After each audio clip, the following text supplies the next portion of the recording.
আল্লাহ চাইলে মজার মজার জিনিস আল্লাহই দিতে পারেন, কোনো মানুষ দিতে পারেন না। তাই দেখতে থাকুন গাছের দিকে তাকিয়ে এবার কি হতে চলেছে। এই দেখেন, আমাদের এই ঝাঁকা থেকে মৌ ছিম তুলে নিলাম।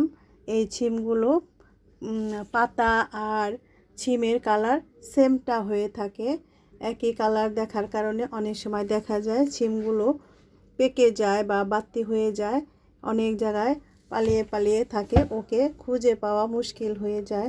দেখেন কি অবস্থা, অনেকটা বাতি হয়ে গেছে। এই দেখেন চিলাগোটার উপরেও এই যে তুলে নিয়ে আসলাম, এইটা হয়তো অনেকটা বাতি হয়ে গেছে। দেখেন অবস্থা, এইভাবে পালিয়ে পালিয়ে ও বেড়ায়। এই যে আরও একটা তুলে নিয়ে আসলাম, এটা খাওয়া যাবে মাশাআল্লাহ।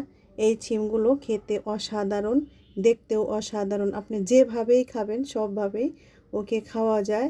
আর এতটা মজা, মানে ভর্তাটা তো অসাধারণ।